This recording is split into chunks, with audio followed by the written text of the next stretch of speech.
Good evening and welcome to Breaking the Glass, the program webcast that talks to people that the mainstream media probably won't and mostly would rather ignore. Tonight we are honoured to be joined by Bishop Nzukwein from the Wukari Diocese in northern Nigeria. Bishop Mark, thank you so much for talking to us tonight. Thank you, Now, Paddy. Thank you very much. I understand that this is a new diocese. It's only, I think, 2 years old. Yes. Yes. So 2 years old. you are the first bishop of Wukari. Yes, Paddy. Yeah. And this is because of it's been split from the Jalango diocese, if I am right, because of the Yes. huge growth in the Catholic population. Yes. How big is your diocese, Bishop Mark? My diocese is I can say it's about can I say 32,000 square meters, and then with a Catholic population of about 358,000, even though most of them are now displaced, but some are displaced internally, some have moved on to a neighboring state and also a some neighboring dioceses. They are there now. But So yeah, just to stop you there, you have a population of 350,000 people, the majority of whom are now displaced. They are certainly, refugees. certainly. That's that alone is shocking. This is a terrible position. Bishop Mark, how has this happened? What has been happening to your people? Okay, actually, our diocese was born into crisis and inherited a very huge humanitarian challenge as a new diocese because there has been series of inter-religious and inter-ethnic crises. And even the inter-ethnic crisis has been greatly motivated by some religious undertones. And as far back as 2013, there was a very serious attack on the Christian population in Wukari, leading to the destruction of so many churches. And then in 2019, there was also an inter-ethnic crisis, greatly, as I said, motivated by some of these religious fanatics who would like to divide the Christian population. They motivate So crisis even among the local population, the leading ethnic to the the, destruction of, to be the ethnic precise now, destruction of 328 churches in my present diocese. 328 churches. Certainly, entirely. If you have time to come over to my diocese, I will take you around that their entire livelihood, their houses completely destroyed with the churches. Yeah. Entirely When you destroyed, say and they that, are all displaced. when I express shock at the destruction of that many churches, I am aware that that's accompanied by the destruction for the people who go to those churches. Now, you're saying their livelihood, their homes, their farms. How do the people survive? Actually, the people, because of their faith, they have great resilience. Though they are displaced, Yes. because of the African value of solidarity, they are able to go and integrate into other families that are not displaced, and they're able to accommodate them so that the little they have to share. Because till date, I'm not aware of any support that they have gotten from the local authority, the civil authorities. So because of the African openness to the needs of others, they're able to accommodate them, integrate them into their families. But there are so many others that are living on their own in public schools. They are living there, they are having their own masses there and so on. Then they step out to look for whatever they can look for to get to keep body and soul together. They have lost their farms, so they have to go and hire the farms. But before they hire the farms, they have to go and labor for others to get the resource to be able to hire a little farm where they can cultivate and sustain themselves because nobody comes to their help entirely.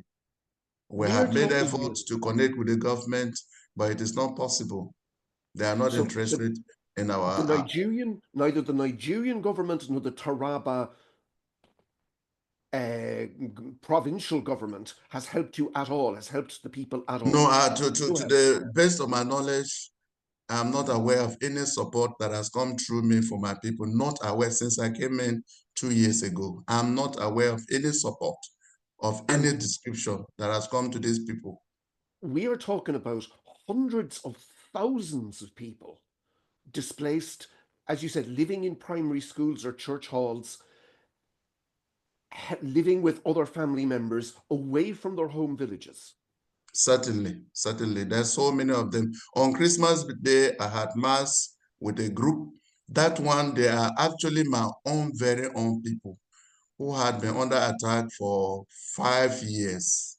For 5 years by the Fulani bandits and completely displaced. So about 5 to 6 churches that were completely displaced, they were like gathered in one place away from their place. So I went there to celebrate the Easter with them. Then 2 Sundays ago, I went to other camps in one of the parishes where about 71 out of 78 churches were completely destroyed and displaced. So I went to 2 of the camps to celebrate Mass with them. And after the Pentecost Sunday, I'll go to another one again because they are all over the diocese. It will take me a long time to be able to go around all of them because there are so many scattered here and there. Now, when you're traveling to these people, these displaced, impoverished people, you're not safe either. Yes, but in my own case, I don't think about my safety because when my people are suffering and they are feeling unsafe, as a shepherd of the diocese, I should be able to also take the risk to reach out to them. And But I'm you not have, thinking about my life. I reach out, once I've said my prayers, I go out in faith, trusting that the Lord will provide protection. But I'm not even thinking about myself. I'm thinking about people who are suffering on their own, without help, without support. So when the bishop comes, the presence of the bishop speaks volumes to them. The presence of the church with them is the presence solidarity. of a shepherd. We celebrate Mass. The other Sunday, I sat down in the confessional for about 2 hours. I listened to about 200 confessions. And that means a lot to them. They may not have the material benefit, but that the bishop comes and listens to their confession, liberates them spiritually, it gives them a lot of hope. Yeah, and they are very When you, resilient. The people are very resilient. And once they are displaced, they look up to God and they trust that God will take care of them and that one day perhaps their problems will come to an end. But they are never discouraged. But when the bishop comes around, it makes a huge difference. so when you go there, do you have any security? Surely you have some security with you to protect you. I just go there with my driver. My security is my rosary that I will say in the car when we are going there. The rosary prayer, we trust that Our Lady will be there to cover us with her mantle. And we trust that the risen Christ accompanies us on this journey because the mission is his, it is not ours. St. Paul tells us in the Acts of the Apostles in the first reading today that Christ has already purchased us with his own blood. He has already done the job. We're only participating in his own mission. So he has accomplished it. So we don't need to worry about ourselves, but we worry about the people that have been entrusted to our pastoral leadership. They need our presence. They need our support. They need our prayers. So we are not afraid of stepping out to them, no matter the risks that are involved. You have absolutely no fear. It's extraordinary.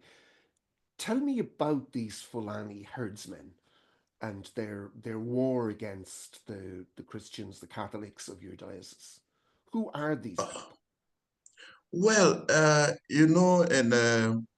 recently we had our RECOA meeting in Senegal all the bishops of West Africa we met.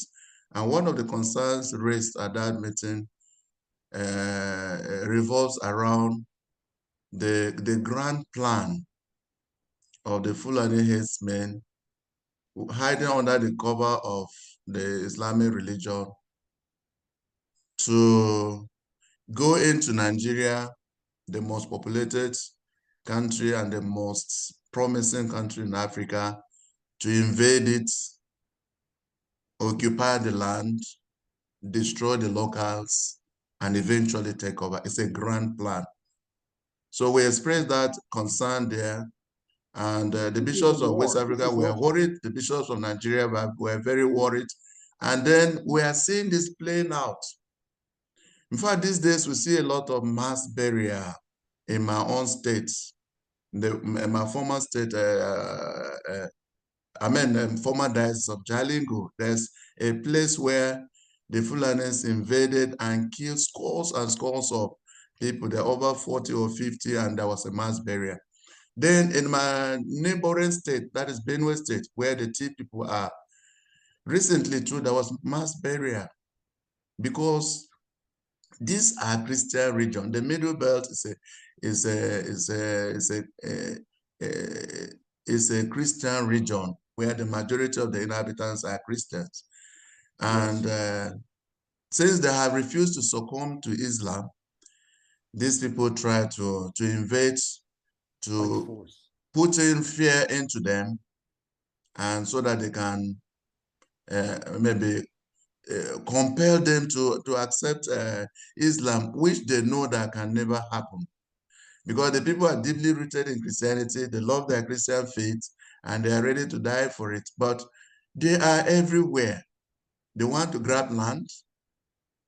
And the land in the name of Islam, they want to spread to everywhere. In fact, they have said it severally, even openly in Nigeria, that Nigeria belongs to them.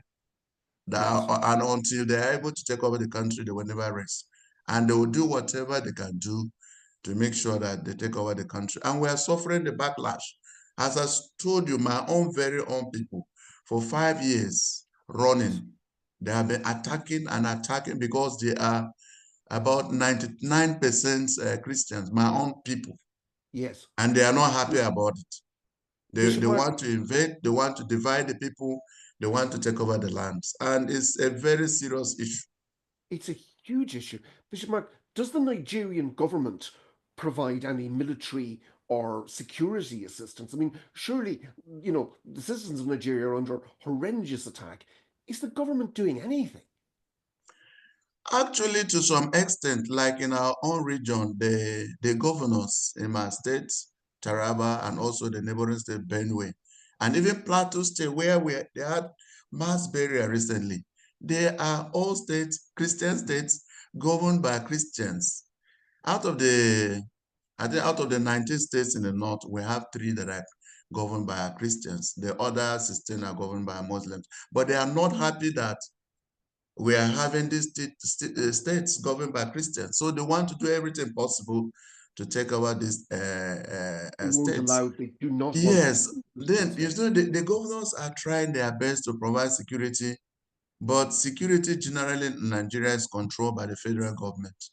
And presently, the president of the country is a Muslim, and the vice president is also a Muslim. During the last election, they insisted that it had to be Muslim ticket, and they got it. Yeah. So you can see that though the governors try to provide security to some extent, they make effort, but they are being overwhelmed by these guys whose activities are being supported even beyond Nigeria. So they have the goal to go everywhere to attack because they feel that the president is a Muslim, the vice president is a Muslim. So to some extent, they will always look the other way. Yeah. Even if they express their concern for security, but when it comes to the security challenge, they'll look the other way. They'll wait for the attack to take place. And when the attacks have taken place, then they will come on the scene to express concern and condolences. This is what is happening in our country today. Condolences are no use when you have mass burials. You know, when as you say, your own people, your very own people have been under attack for 5 years in a row. And Certainly, they there's have lost over 1,000 people, over 1,000 in such 8,000 attacks. murdered. Over 1,000 young people, the elderly children, but they have the heart even to forgive. As long as they are not attacking them, Yeah. they relate well with them. But Yeah. anytime they bring attacks, they look up to God. They do their best to resist, but with the overwhelming population of those who come to attack, at times we are very helpless. Yeah. Is there any place safe for your people, Bishop Mark? I mean, you said that they're internally displaced, but if those sorts of attacks are going on, is there any safe place in the Wukari Diocese? When you talk about safety in our environment, it's a relative kind of concept because there's no place that is safe because you wouldn't know when the attacks will happen, where it will happen. And even recently, like one of my priests called me, he's at the heart of the epicenter of this crisis. And then he called me, I'm not feeling safe here and all that. But I said, Father, but your people are there. They are also not feeling safe. So please try your best, connect with them, encourage them. And it's not easy. There's no place that is actually safe. But then we move about out of faith because we wouldn't like these people to to enslave us, to push us into fear so that we can no longer move about. We want to prove to them that they There's a cannot lot of enslave us. And so we still have, because the people don't go about their businesses, they will die of hunger. Already they are displaced. And if they don't go out to look for something to eat, then they will actually compound the problem. So they are open to whatever God will permit to happen to them because since they are very helpless, the government makes effort, but very minimal effort. Even the results are really very minimal because if the results were playing out to the advantage of the people, the attacks would have stopped by now. Because as long as the attacks are ongoing, it means the government even also is a bit helpless, especially at the state level. Yeah. And with 100,000 or a couple of 100,000 people displaced off the land, food production has to be almost completely destroyed. How are people getting enough to eat? Actually, some of these bandits who come to attack, they have also influenced even some local young people and recruit them into their groups. And then some of them, after the attacks, they take over the land when the people are displaced. And they are Yes. the ones that are now farming. Instead of They've the stolen the farmers land. farming, the headers are now farming themselves Yes. and bringing Yeah. food to the market to be purchased by people who are completely displaced. Whose So land they have stolen. they have stolen the land and they are now Yes. farming. They have seen the benefit of farming. Yeah. So they've So stopped. They're moving from being herdsmen into being actually farmers yes, because they can because see that is the their intent. They want to yeah, displace the people, yeah. take over the land for grazing, and use also the land for farming. Because And their Taraba is intention very is to take fertile. over the space entirely. Yeah. You're talking about. I mean, Taraba is a really fertile, isn't it? It's the Very, very, very fertile beautiful in place. terms of agriculture. Yeah. I think it has one of the best soils in Nigeria Yeah. in terms of food production. Yeah. And free food. Benue State talks about food basket, but the actual food before now, before the crisis, is actually in Taraba State, and it is in southern Taraba where Wukari Diocese is located. But since Yeah. the farmers cannot access their farms, it becomes very difficult. It affects food production as it is now. And those people, the people who are driven off, who have their land taken, they're reduced to absolute poverty. As you said, they have to be Certainly, trying to find certainly, some way of certainly. renting some land. So it becomes difficult for us even to talk about self-reliance to support Yeah. the new diocese. As it is now, our worry is not even about developing a new diocese because our worry is more about the peace. We need peace. We want our people to return to their homes because once they return and there is peace, at the local level, we'll be able to make some effort to make sure that we're able to develop our diocese. Christ give us peace is the motto of your diocese, isn't it? It's the most precious thing that we are working at now. Wherever we go, we talk about the peace, even among the local population themselves. The internal issue, little internal issues here and there, we are trying to bridge the gap even among them so that they can stand together to resist this monster that is threatening to consume them. Because if they don't stand together, then we don't know when this phenomenon will come to an end, and we don't know when they are going to pick up the pieces of their lives again. And then There won't be anything to even pick not up. to talk about supporting the church. Yeah, there won't be anything to pick up. No. Bishop Mark, are aid agencies, Western aid agencies, helping at all in terms of helping these displaced people? In the area of the Wukari. relief materials for the displaced, since I came in, I don't know whether Family and Life last year, I think there was a little support that you Yeah. gave to, but apart from that, we have never ever received any support for the displaced. We have never from any agency at all. So what we're talking about here is an abandoned people.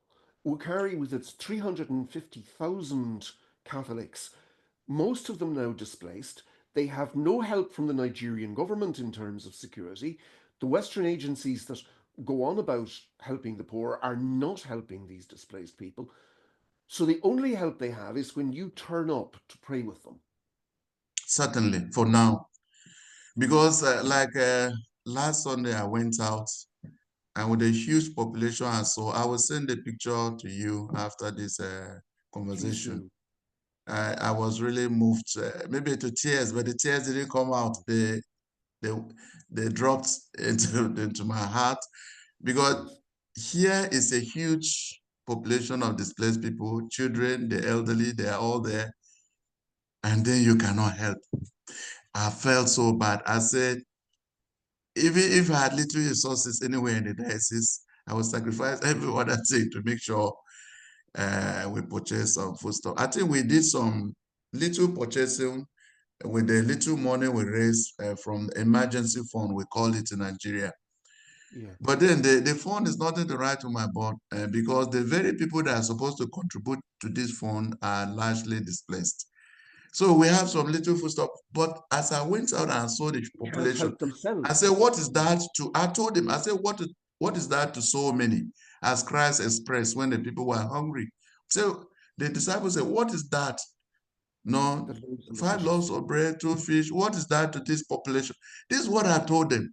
I said, I have a little thing to give to you. But when I look at the population of the displaced across the diocese, I said, what is that to you? So how do I even share it to you? I said, how do I do it? I felt pains actually last Sunday, and I'll still go around after the Pentecost. I'll still go around You still go. the centers where the displaced are, the IDP camps. I'll still go around, Is there but it's any quite chance? disturbing for a shepherd to reach out to his people and he cannot help. Spiritually, yes, but materially, the two go together. But when I saw that phenomenon and I could not help, I felt pains actually in my heart. That had to be heartbreaking. Had to It was be quite heartbreaking. heartbreaking, indeed, Yeah. indeed. Is there any chance that these people will ever get back to their farms, to their homes, to their parishes? By the grace of God, we have been working with the civil authorities. You know, unfortunately, some of these civil leaders, they don't have much time for the people. Yeah, They have time for their political games, planning for the next election in 2027, yeah, doing their campaigns here and there. So they don't really spare that time. We are the ones that actually go out to the villages to see the people. The yeah. governor has never, for the past 2 years, visited any of these camps, even for once, even to console them, even without giving them anything, just to say, my people, I'm aware of your situation. went to do something about it and all that. Nobody has really gone Not out to one. see them, not even once. But what we're doing now, we're interfacing with the traditional leaders who The have traditional tribal some leaders. connection with the land. Yes. And I think with the prayers we're saying it is paying off gradually. Some of them are beginning to open up to the suffering of the people and have started thinking of how they can facilitate their return. But they keep telling us it has to be gradual. It is a gradual process. And so we are waiting patiently on them to see how together we can work towards the return of these people. But it will take quite a while. It will not Particularly be when automatic, yes. particularly when the Fulani are so determined to drive these Yes, people away because they're Christian. yes, yes. They're so determined. They're so determined. And they keep, in fact, unfortunately, even some of the governors, some of them are arguing that the Fulanis are global citizens, and especially in Nigeria, so that the colonial masters handed over the country to them, so Nigeria belongs to them. And when the civil authorities talk like that, then you wonder what will come out of this situation. So they are so bold and they go everywhere, even in the eastern part of the country, the western part of the country. They are going everywhere. They are attacking, they are destroying crops, and they are trying to Execution. exert their supremacy over every place that they have gone to. So effectively, it's not just your diocese that's under attack and being destroyed. The entire Mm, country of Nigeria is under attack from arrogant Islamic militants. certainly, it's across the country, but it's more in the north since they are more populated in the north. The attacks are They're more in the more north, in but the it's north. not confined to the Yeah. north. Their Yes. intent is not just to take Wukari and Taraba, it's to take the entirety It's of the entire Nigeria. Nigerian nation. They want to go everywhere to take over. And it's 100 really quite serious. 160 million people in one of Africa's largest countries. Even over that, we're over 200 million now. Over 200 million. Over 200 million, and the population keeps surging. The birth Yes. rate is very, very high in Nigeria. You see children everywhere. So Yes. the population is surging, and they see Nigeria as a kind of a prospective kind of A huge thing, a resource. country for their own Islamic cause in Africa.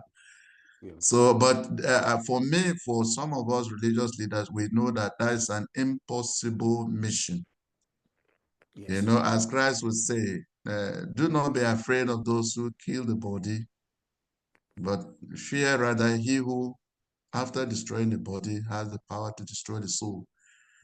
So though the grand plan is there, though we are discussing it in our bishops' Yes. conference, Nigeria, in West Africa, in Africa, but at the same time, we are also encouraging our people to stand firm and stand strong. And And be then the strong. good news is that the more we are persecuted, the more the faith grows. And as I speak Extraordinary, isn't it? to you now, Yeah. anytime I go out, even the displaced, at times they would like to, the little thing they have, they would like to even give you bishop. I said, no, I don't need it. Because they are so generous and, you know, so they don't allow these things to weigh them down. They are very Yes. hopeful that the faith has the potency You to, have to such liberate huge them faith. from what they are going through, that these guys, since they are not standing on what is right, they believe that it's a mission that cannot succeed. Bishop And Mark, so in the there, midst of this, you see a kind of growth in faith. We're creating yes, more parishes, you more know, parishes. in places where the people are not totally displaced, we're having, the faith is having a multiplying effect. That's You know, amazing. so I think we are very hopeful that these people, Yeah. this their plan for the takeover of Nigeria. Nigeria is bigger than them, and God is Nigeria bigger is than bigger their than plans. them, So and we the believe faith of the strongly Nigerian across the people is country bigger. that they will never succeed in this mission. Yes, they are investing a lot in it. They're getting a Yes. lot of money from some of these Arab countries and all that, but we believe So you strongly that think they are not going to the succeed. Fulani are being well financed to do They this? are well financed to carry out all these activities, but we believe in Nigeria that they will never succeed. Yeah. Bishop Mark, How can we help? Right now, there's a couple of hundred people watching this interview. There'll be several thousand will see it by the end of the week. What would you say to people in the West how they can help? What can we do for you? Okay, actually, the first thing is that I expect some solidarity. People should know that we're suffering in Nigeria. They should be conscious of the fact that Christians in Nigeria are going through a lot. Yes, And whatever support, whatever help, even at the technical level, not even financial, even they are thinking, how are they feeling with us? Do they yes, really care yeah. that we're suffering? In their policies out there, do they care that Christians are suffering? And In the their own environment discussion, are our issues, challenges, part of their issues? Do they feel that we're part of the common human family? That our mhm, suffering is also their and, suffering? and of the same church. Yes, and the same church also, the way we are feeling with our brothers and sisters in the Holy Land in Israel, the way we are feeling with our brothers and sisters in Ukraine, in Yes, Sudan, are they feeling the same way? We pray with them, we pray for them. We don't have the resources to give them, but we show concern that what yes, affects them affects us. So that's the first thing I would like yes, the Westerners to do. Even in their publication, in their media, the media shouldn't be about just denigrating Africa, but also sharing the concern of Africa and together to collaborate with the African Christians to see how they can support us in our mission. yeah. And Uh, talking about this secondly, persecution. secondly, for now, I have told my people we are beginning with suffering, and this suffering will be actually the foundation of our faith. In fact, there's one of the parishes where the priest mounted a huge cross where so many people have been killed and asked the people to always look up to the cross. So the cross now will be the foundation for the future of our diocese.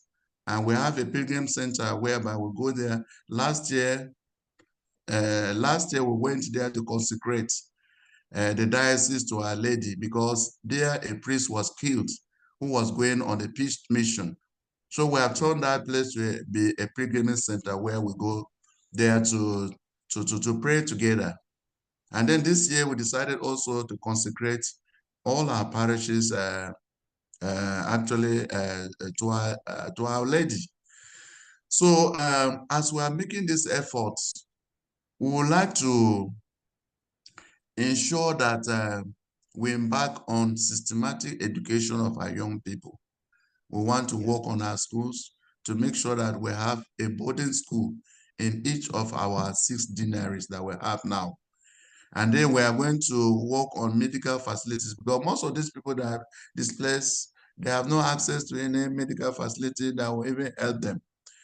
no So for hospital. now, for now we want the diocese to be built on the foundation of the cross, and then we are going to sacrifice a lot to make sure that the young people are well educated, especially in the area of the faith, and then also to receive medical attention.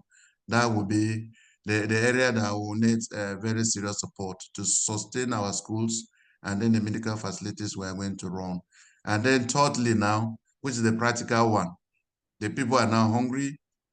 They cannot go to farm. Some of them cannot go because they have not yet returned. They will need material support in terms of relief materials. And then some of them will need some technical support in terms of seminar, workshop that we need to organize for them to enlighten them on how they can cope with suffering and then still sustain their faith. So I think these are basically the 3 areas I'll require some support from the West. Technical and material support. Certainly, certainly. Bishop Mark, I'm going to bring this interview to an end. I hope we can talk again soon. This has been extraordinary. To our listeners, I hope you have found it as moving as I have to listen to Bishop Mark talk about the crucified Christians and the crucified church of the Wukari Diocese. We have to help. Right now, I don't know how. Thank you. Padre, I really greatly appreciate what you have done now. It means a lot You, Bishop to Mark. me. You have Thank you given me so an much. opportunity to express my feelings on behalf of my people. And that means a lot to us.